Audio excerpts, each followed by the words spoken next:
Good evening. And on this, our final evening of this class, I would like to start, of course, with my thank yous. Not that thank yous are a matter of course, but that thank yous must be in their proper order. First of all, my very, very deep thanks for your generosity, because what you have financially contributed is a very substantial sum, and from any standpoint is generous. And while on this subject of gratitude, of money, may I say this from the standpoint of the infinite way: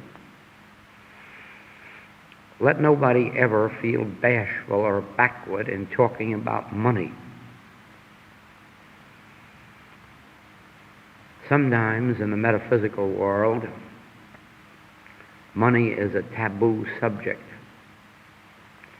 Sometimes the impression is that money and spiritual things don't go together. And that's nonsense, utter nonsense. As long as we are engaged in a human activity under our present system of finances, money is an important factor. Someone said recently, truth ought to be free. That's more nonsense, too. As a matter of fact, the most expensive pursuit in the world is the pursuit of truth. The Master recognized that when he said, "Sell all that thou hast, if you find the pearl. Leave mother, brother, sister, father for my sake. Give up all for my sake." There's nothing cheap about truth. There's nothing inexpensive about truth. The price of it is so high that there are very few people in all the world that can pay the price. And the price isn't only in money, it's in many other ways, but believe me, money is one of them. Now, it must be evident to everybody that regardless of how spiritual a teaching is, that it must be conducted on a human level in order to benefit you or me. In other words, you either have to come to Hawaii if you want personal instruction in the infinite way, or you have to bring Hawaii to South Africa. One or the other. And that involves money. You have to have a lecture room, and that involves money. And the lecturer has to eat, which some people sometimes deny. They don't see a good reason for it, and maybe they know more about it too. Probably metaphysical teachers should learn not to eat. Now, everything connected with the metaphysical work, and it makes no difference now whether it's infinite way, unity, Christian Science, New Thought, mind science, everything connected with that activity, except the impartation of truth itself, is a human activity requiring rents, books, papers, printing, labor, transportation. And so in the last analysis, somebody has to pay money for truth. Even in such a spiritual undertaking as spiritual healing, the spiritual healer has not only to live, but should be maintained in quite a degree of comfort, so that the lacks and limitations of the world do not become a burden to them, and their mind can be free for their spiritual ministry. So you will find that no matter how spiritual your teacher or practitioner is, unless they've risen above eating and sleeping, money is involved in the activity. And the question then arises as to who is to pay it. Now, in some of the metaphysical activities, where a great deal of the work is supposedly free, I say supposedly free because none of it is free. Somebody's paying for all of it. But where it is supposedly free, there are some who do not pay, and some who do not pay adequately. But that doesn't mean that it's free. It just means that somebody else is carrying that share of the expense. Now, from the standpoint of the infinite way, I would like to explain to you that this is an injustice. Those who provide truth, supposedly free, are doing an injustice to their very followers. And the reason is this: there is no such thing as free truth. And if you think you're getting truth free, you may not be paying anything, but you're not getting anything, because you're not getting anything that you're not paying for. There is a law of compensation which says that nobody on the face of the globe can get anything they don't pay for in one way or another. And so it is that, and I ask you to watch this now, because I'm going to give you one of the deep principles of the infinite way, more especially one of the deep principles of supply. If I say to you, you're a beggar, and so I don't expect you to pay for anything, I am, so far as my mind is concerned, making you a beggar.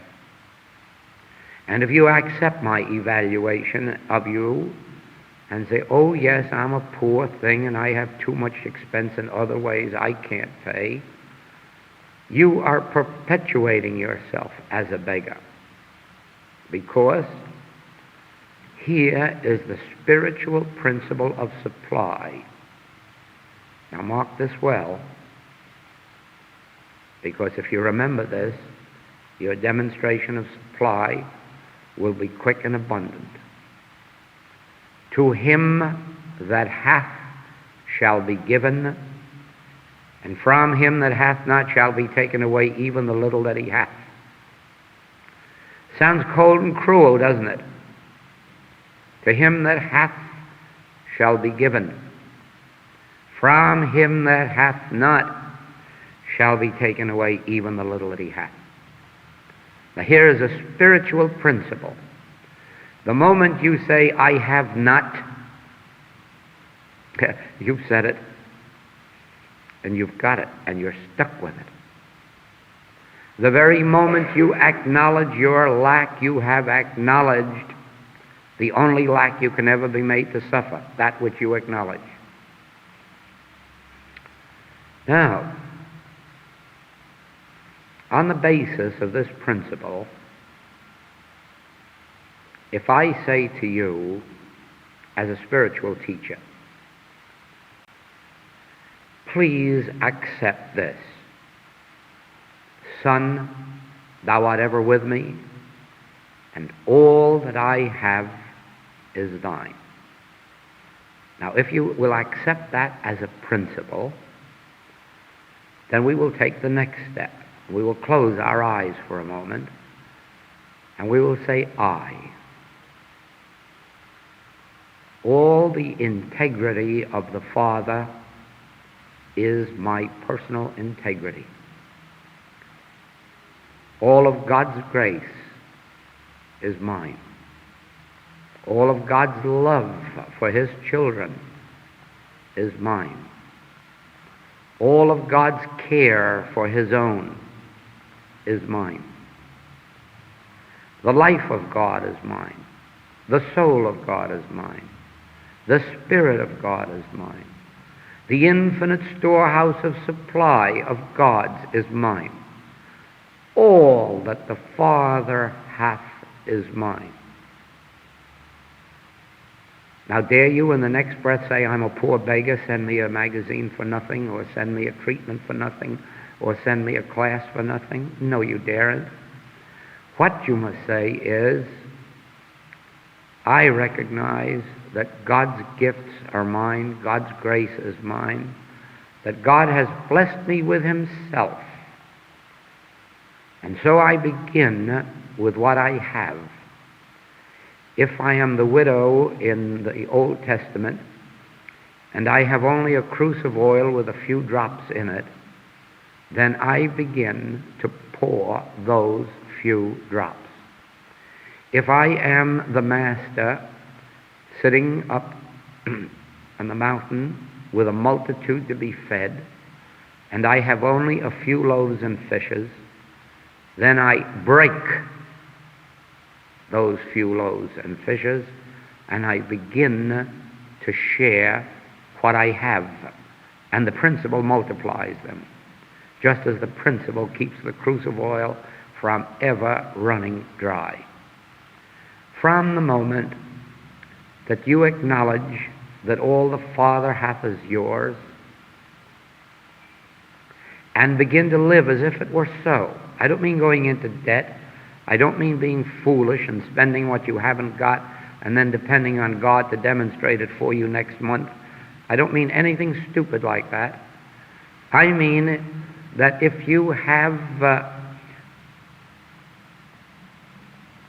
but 1 shilling, then take 1 pence and begin to dispense it for benevolence or spiritual purposes or some other thing not connected with your own personal good or your family's.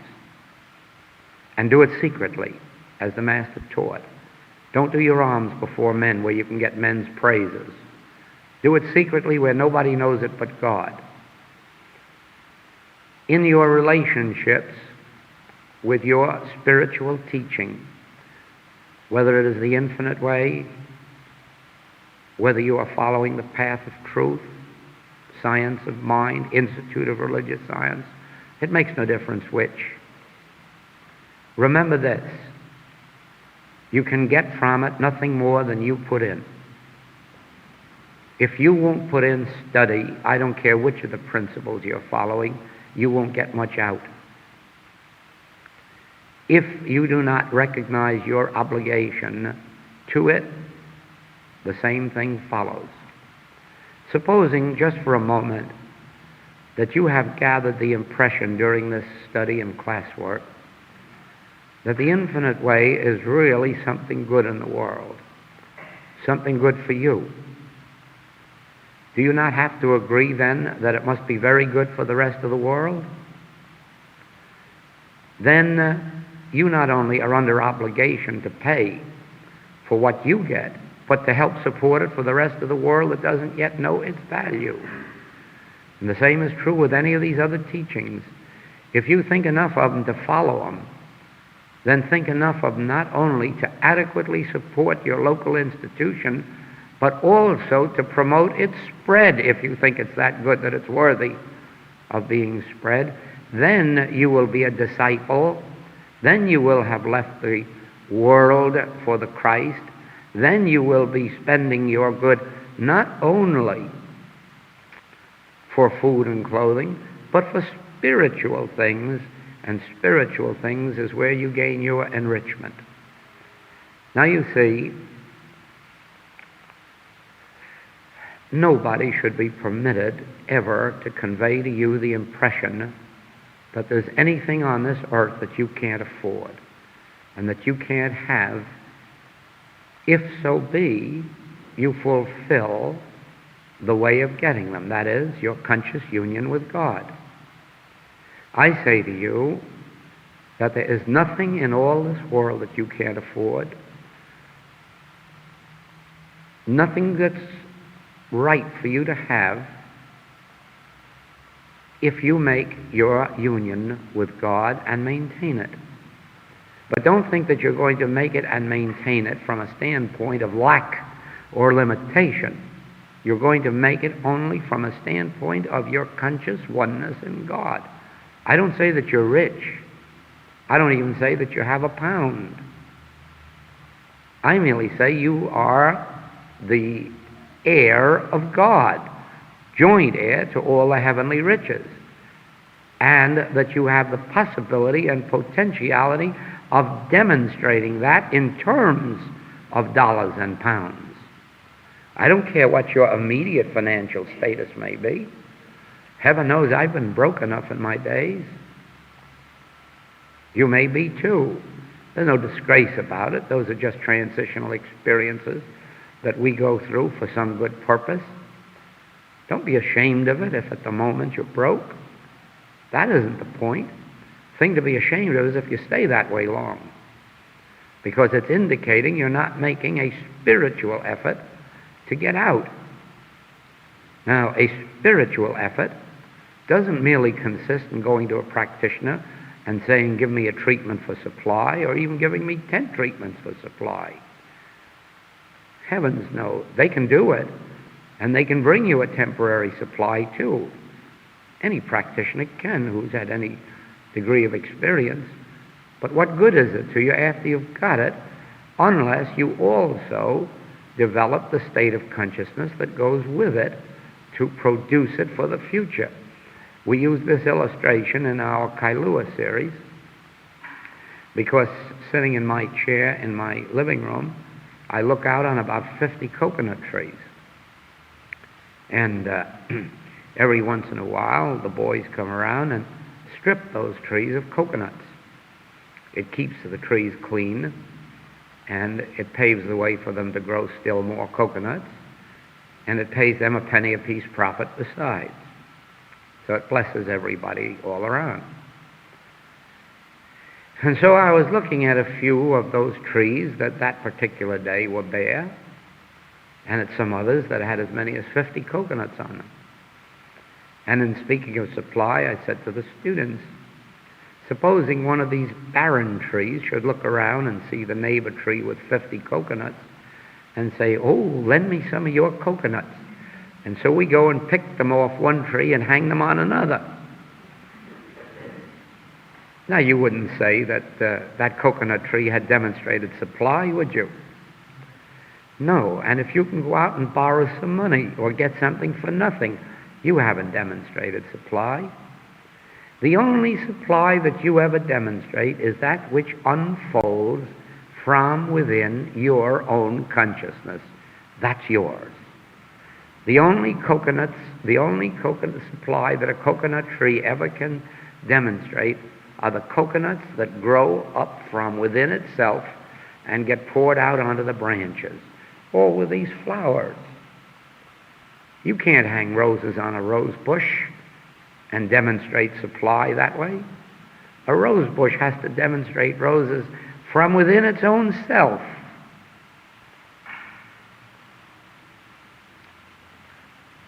Now, this is a secret of supply. Supply can't be added to you from anybody. Money can be, yes, you can inherit it, borrow it, steal it, earn it. But supply cannot be demonstrated that way. Supply has to be demonstrated from within your own consciousness. And in order to do it, you have to follow a principle just as if you wanted coconuts or roses. You can't grow coconuts unless you follow the principle of planting coconuts in the right soil, under the right conditions. You can't grow roses unless you plant them in the right soil and keep them adequately under the right conditions. And you can't demonstrate supply unless you follow a spiritual principle. And you have to keep fertilizing, and you have to keep watering, and you have to keep nurturing until your demonstration of supply comes out into the open. Now, the seed you plant is truth.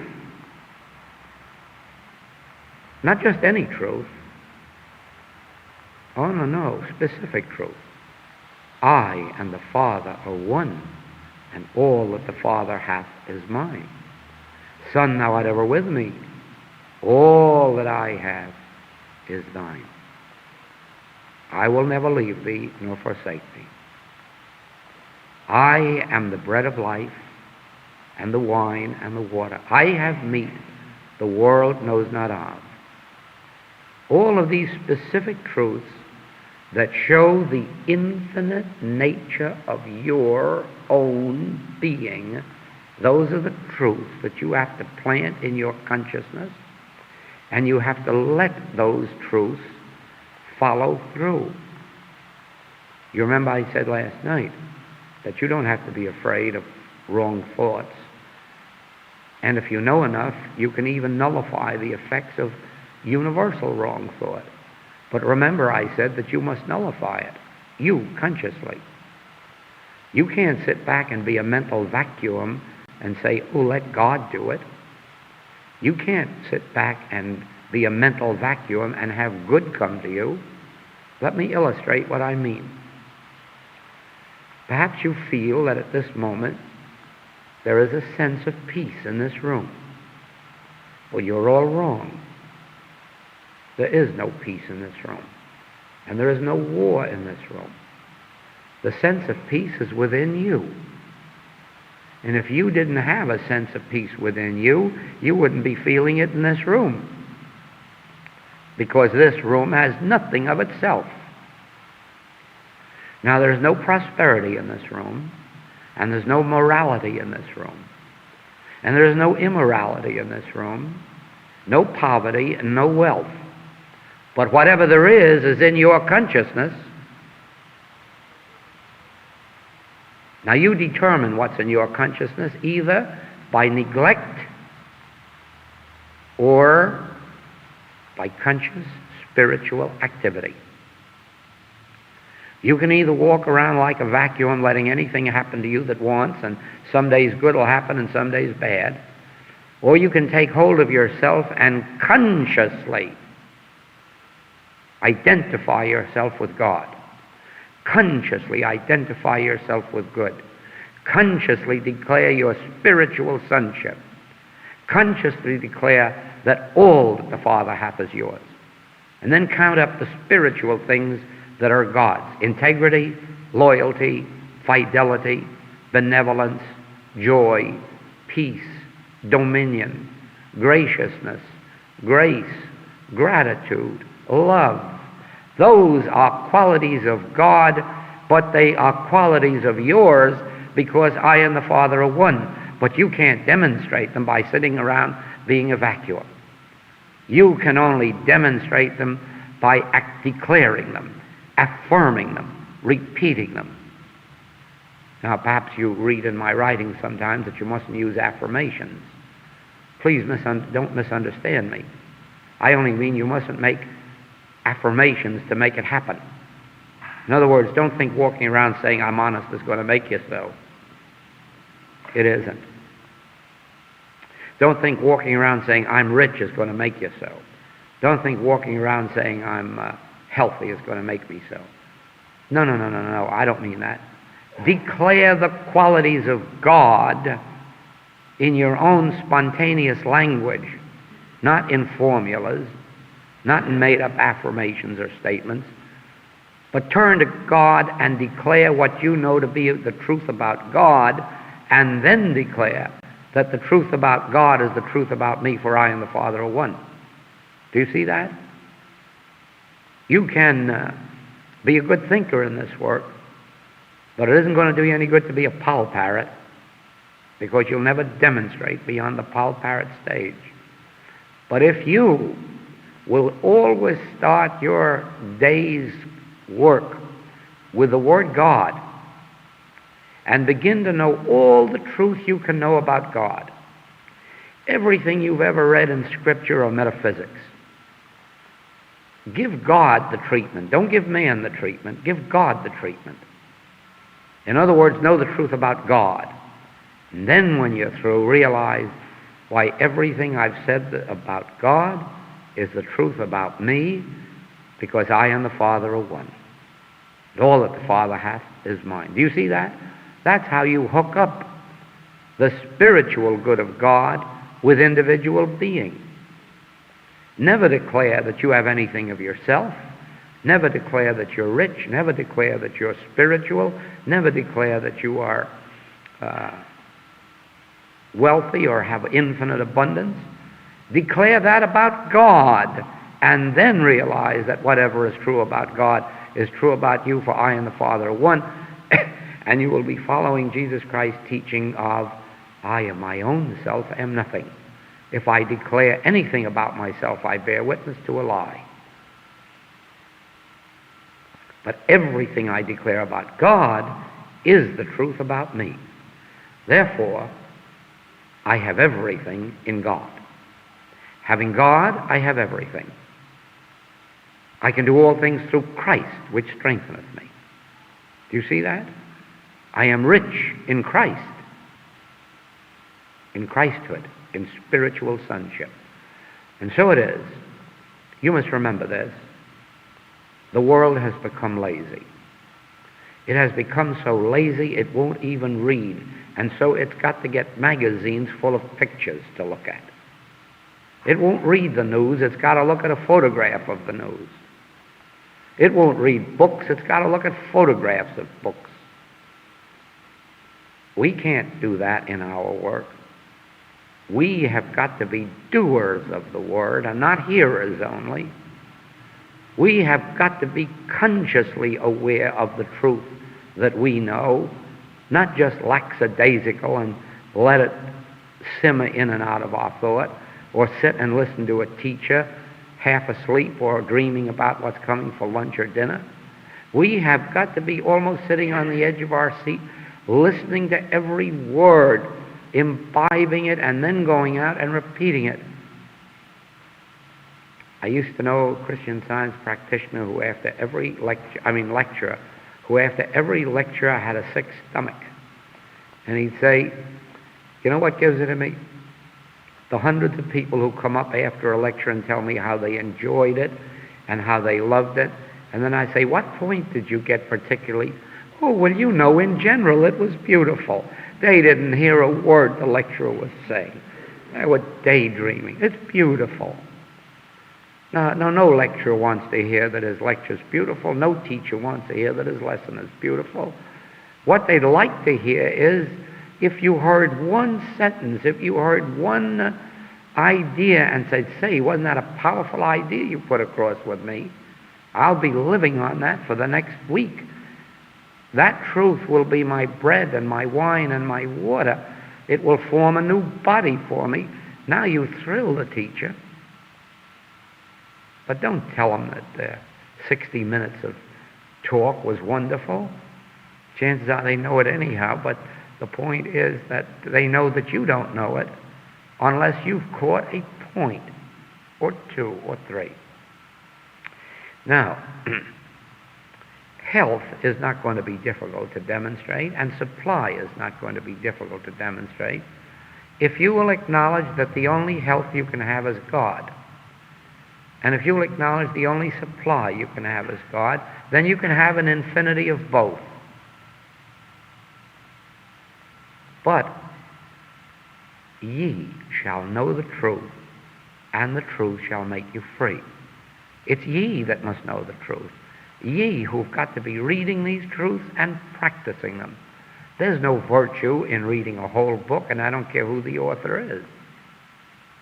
The virtue is in reading enough to catch one idea and smacking the book closed and saying, aha, that's going to be my bread, wine, and water for today. Nobody has to read all of these hundreds of books that are written, not even mine. They don't have to read them. Catch some point, catch some principle, and live with it. Eat it up. Drink it up. Imbibe it in your consciousness until this truth is a blood of your blood, bone of your bone, flesh of your flesh. And then you'll find that a half a dozen truths out of a teaching will really remake your life. Now, I have a question here that's in line with our work tonight. What attitude should the Infinite Way students take towards other metaphysical systems and books? Well, now, let me tell you the attitude.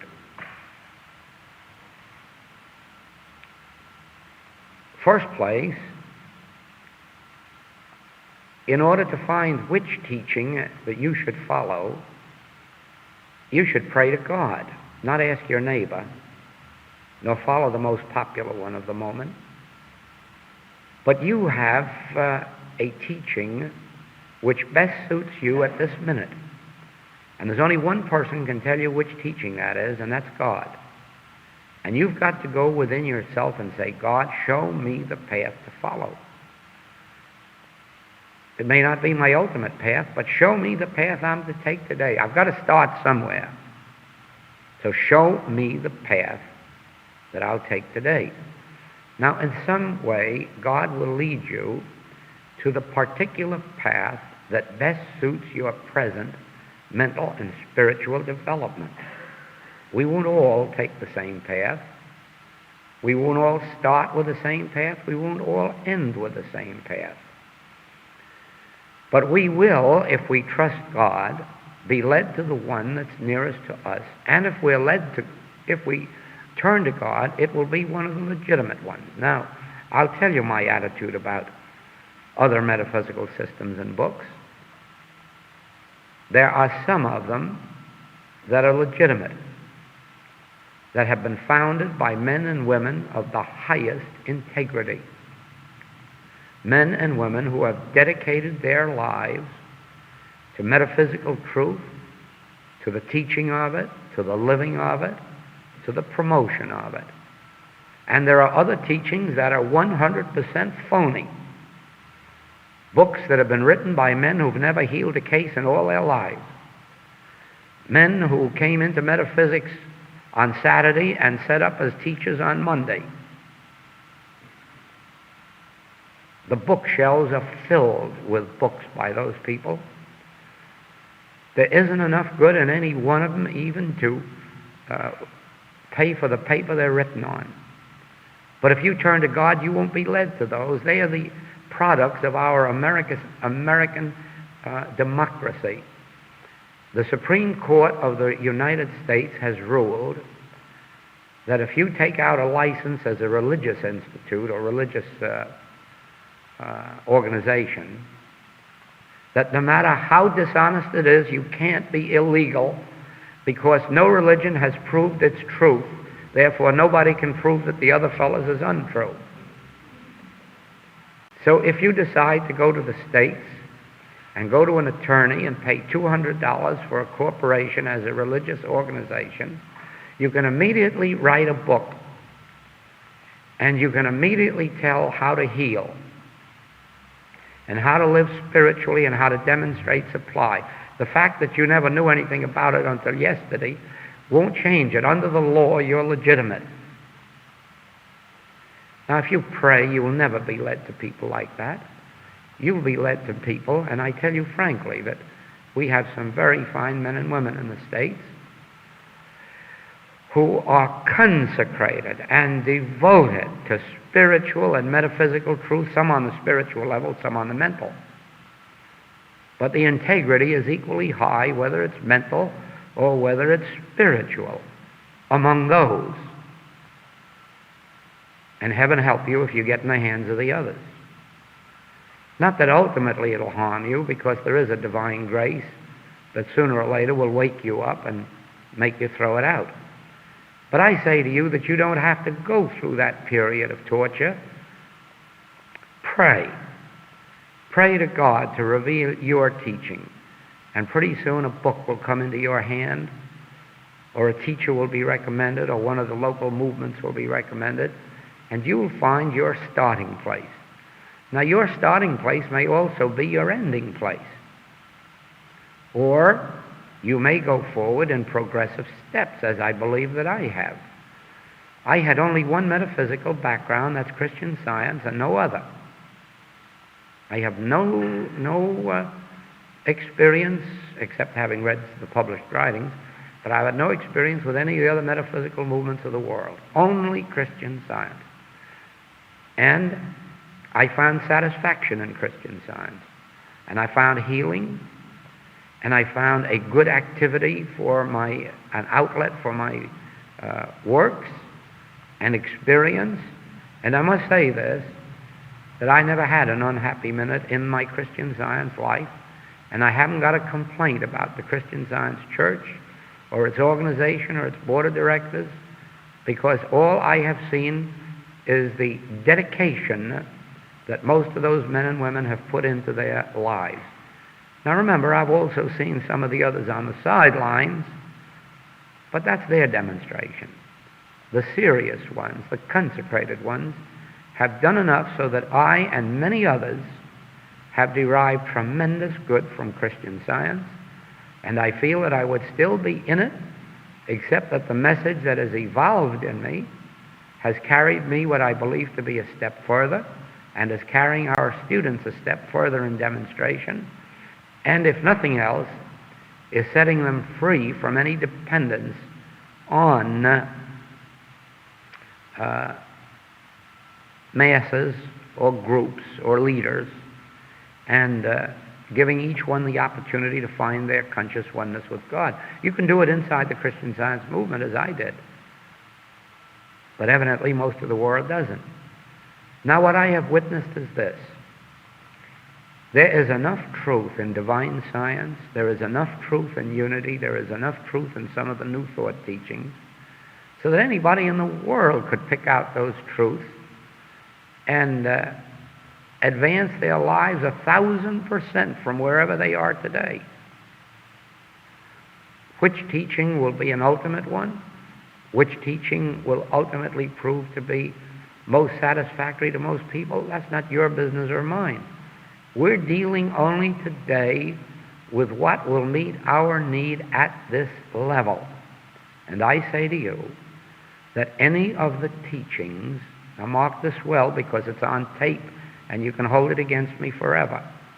I say to you that any of the teachings or writings that were founded by men and women of integrity who have devoted their lives consecratedly to truth, either on the mental or spiritual level, there is good in all of them, and enough good to lift us out of wherever we are.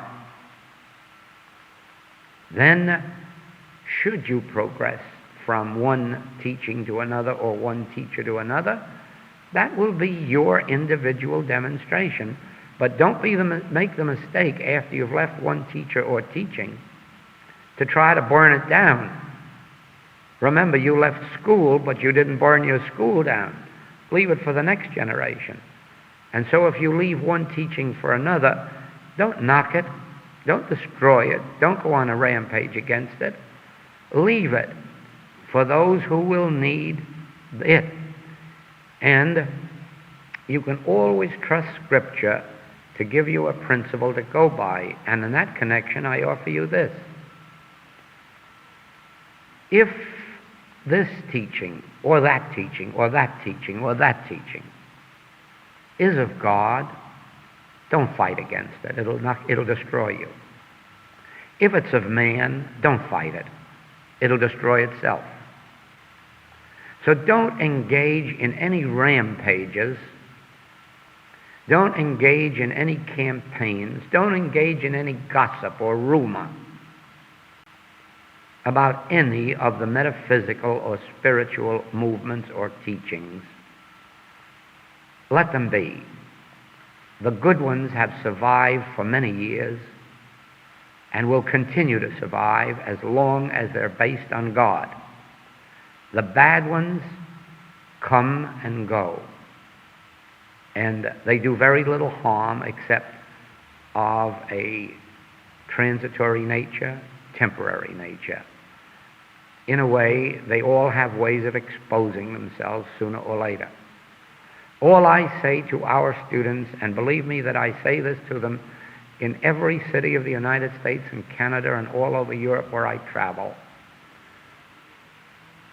have only this to say and believe about all teachers and teachings, that those who are consecrated are of God and they're good, and let the others destroy themselves. That's all. Now, should one of your friends or relatives be following a teaching of which you do not approve, let that be their demonstration. And even if it's one of those that you know to be a pretty wicked one, still let that be their demonstration. Let them wake up in their own way. Let them find their own way out, and I can promise you they will. I have witnessed this work for 27 years, and I've seen people get involved in some pretty wicked teachings. But I notice that as they go on, they have a way of finding themselves and leaving them and going out and finding the next higher step. And so that's the way for us. Please let us agree on this. Every man and woman who has come into the spiritual field through a dedication to God and his fellow man is offering something worthwhile to the world, and in that degree is showing forth fruitage, and in that degree is suitable for somebody.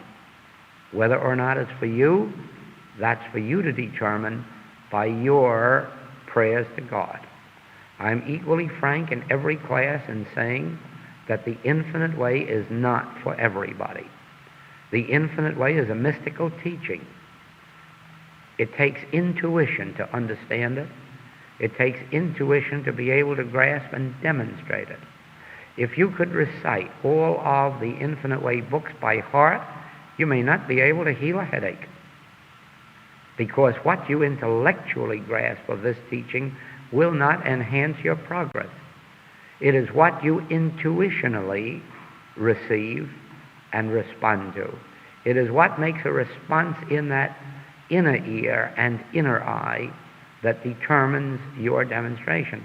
Now, all the people of this world are not mystics, and they're not all ready to be mystics, nor can they understand mystical teachings, and for those there must be others. Pray, pray. Another thing, we in the infinite way have no memberships.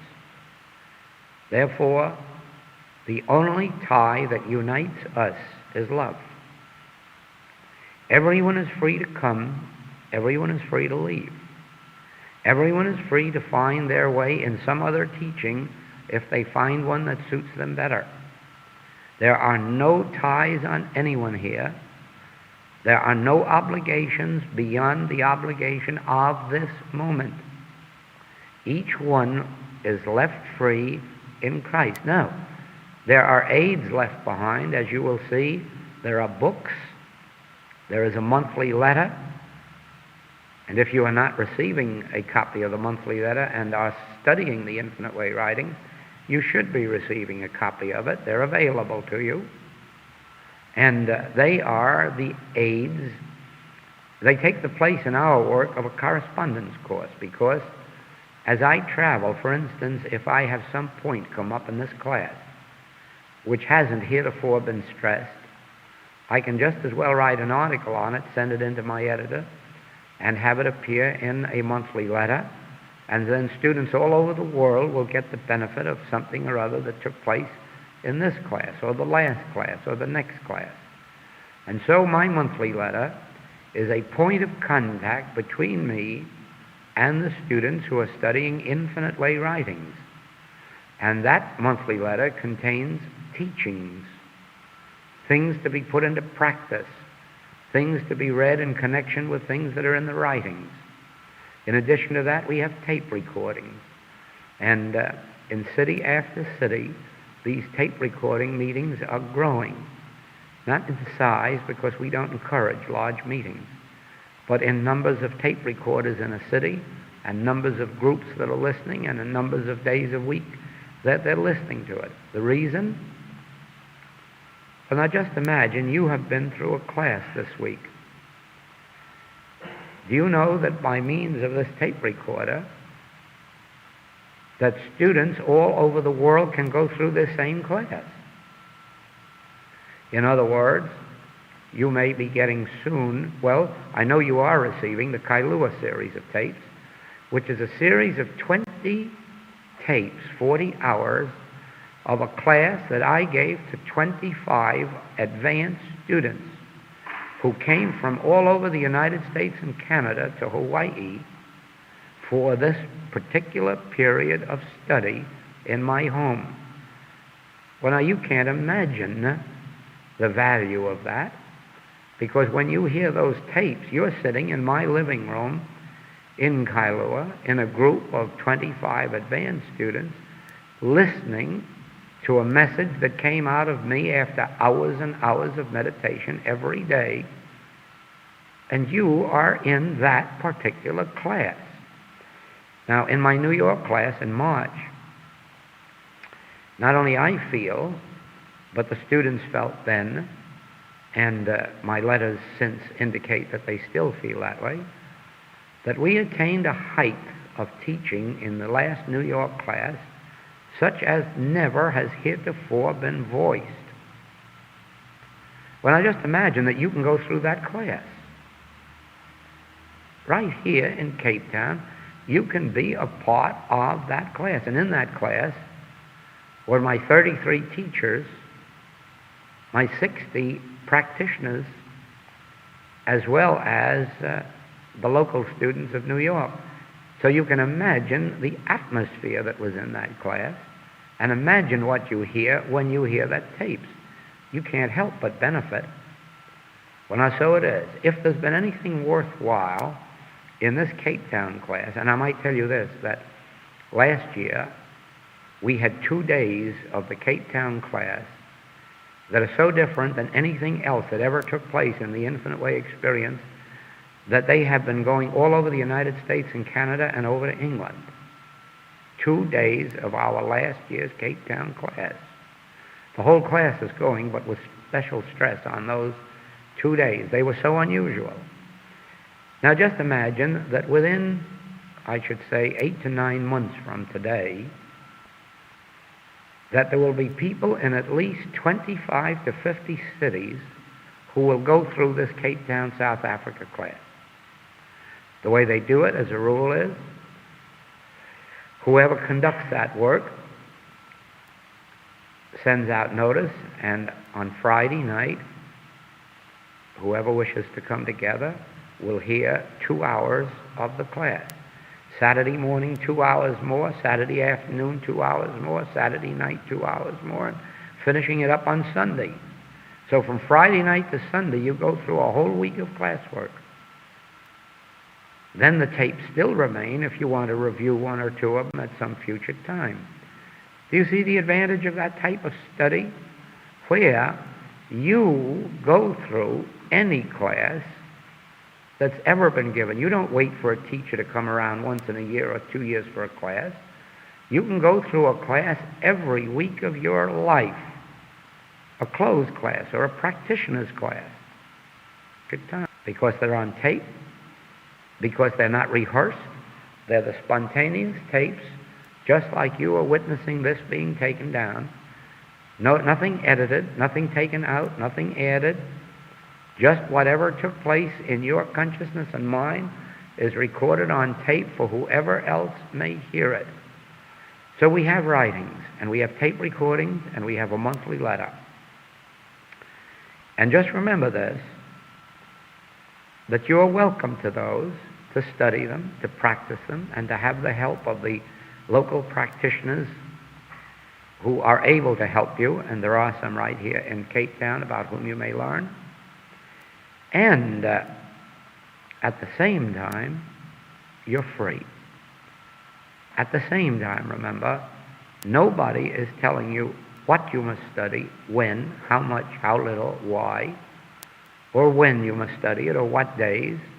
You are set free in God to make your own demonstration, to arrange your own meetings, to do as you wish.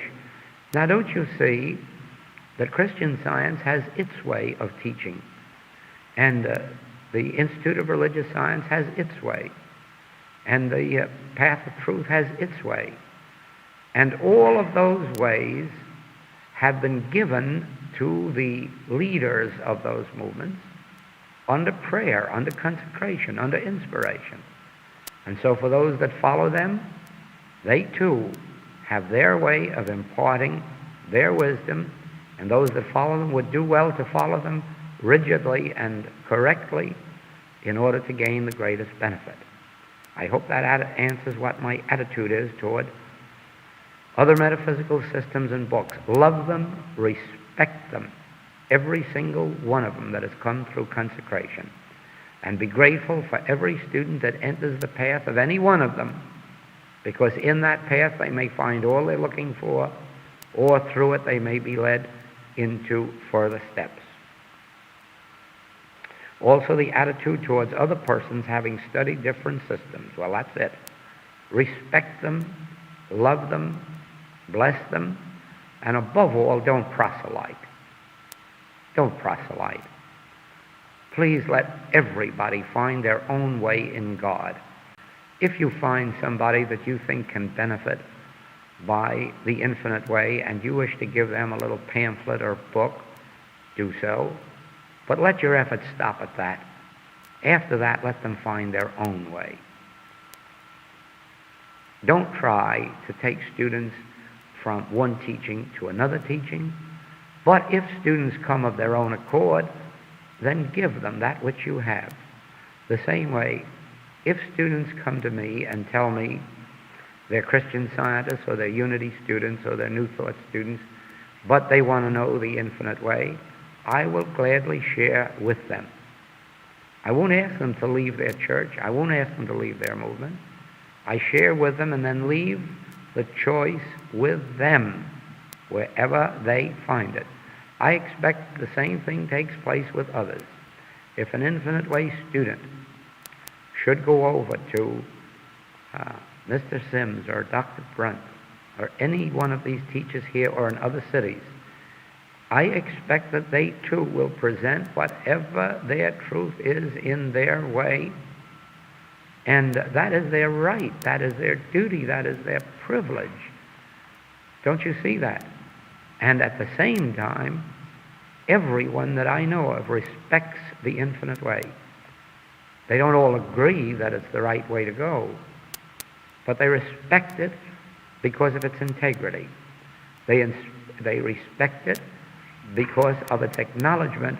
You perhaps read in a recent monthly letter where I said that one of the fallacies that is going around the world right now is the belief that the time has come for a new teacher or a new teaching. And my answer to that was this: don't you believe it, students? Don't you believe it? The time has come for us to respect the spiritual nature of all teachers and all teachings, and to respect those who are following them. When we learn to do that, God will reveal itself through every teaching. It is only in the degree that we shut off this flow and say, oh no, God is only in the infinite way, or God is only in Christian Science, or truth is only in this teaching, that we shut ourselves off from truth. Once you can acknowledge that God has inspired the leaders and founders of all great religious movements, and therefore there is God to be found in all of them, the greater amount of God you will get out of whichever one you are following. That's my attitude. Now, on this same line, I would like to say this to you. In order to gain the understanding of the infinite way, its principle, the letter, and its spirit, I would recommend to our students that after this class, they start their reading all over again in this fashion. Start with the book, The Letters. Start with that book. Get some of the foundational points that are in there because they're valuable. They really were foundational points that started me on this vision, and they will lead you forward. Then take spiritual interpretation of Scripture. With those two books, you will have enough of a foundation to begin on the Infinite Way. Now, the Infinite Way is the forever textbook of the Infinite Way message. But the Infinite Way is a book that requires years and years to understand. Anybody who believes they have read it 10 times and understands it is missing the point. It isn't to be understood that simply. It is a book of mysticism. It is a book that has to be understood not through the mind, but through the spirit. And as you contemplate or read that book, The Infinite Way, you will soon learn that it's almost an impossibility to read a full page at one time. Almost every paragraph or two contains a principle. As a matter of fact, I can tell you this, that the 20-odd books with over 500,000 words that I have written and published are all based on the Infinite Way with its only 30,000 words. The whole basis of all my writings is in that one book. But sometimes I have taken one sentence out of that book and written a whole new book about it. Sometimes I've taken one idea and another whole book has come forth. That's the type of book The Infinite Way is. It is a book full of mysteries. It is a book full of surprises. It is a book that once you think you begin to understand it, you read it the next time and find out that you missed the point entirely. It is the forever, all-time textbook of The Infinite Way, and the only additions that ever will go into it. And remember that after 10 years, no omissions have ever come out of it. No changes have ever been made, not even of a sentence. But there has been one addition. That is the chapter of Infinite Way Wisdom. And that was a 2-year revelation that went into that one chapter. If there are ever any additions, it will be through revelation and demonstration. If we can't demonstrate it, it won't go into the book. Then as you read, Leave Your Nets. Here is a book also that defies analysis. Because, frankly, I think it says nothing. But it says it in such a strange way that it leaves you with some kind of an impression that does something for you that if you could understand it, it wouldn't do for you. That doesn't make sense, but it wasn't meant to.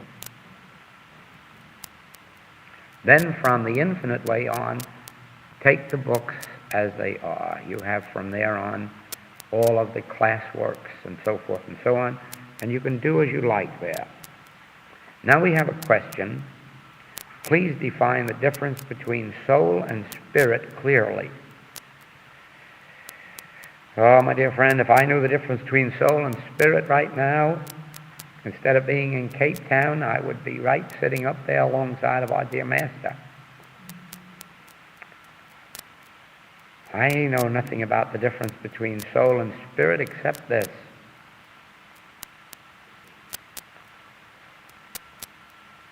God is my soul and yours. And that soul is really the whole theme of our existence. It's the source of our eternality and our immortality. It is the source of our supply. Everything emanates from our soul. Our integrity, our loyalties, our fidelities, our sense of justice, our benevolences, all of this comes out of our soul. Our intuitional faculties, All of this comes out of our soul. What is the soul? I don't know. Whatever God is, that's what the soul is. All I know about it is that it is so close to you and me that if we just close our eyes and listen, it will talk to us. It will give us a higher integrity than we ever knew before. It will give us a higher sense of justice, a higher sense of morality, a higher sense of charity, a higher sense of brotherly love. All of this will be imparted to us from within our soul, because that's where it is. The kingdom of God, the Master says, is within you. And it is within you that all of your qualities exist, and your quantities.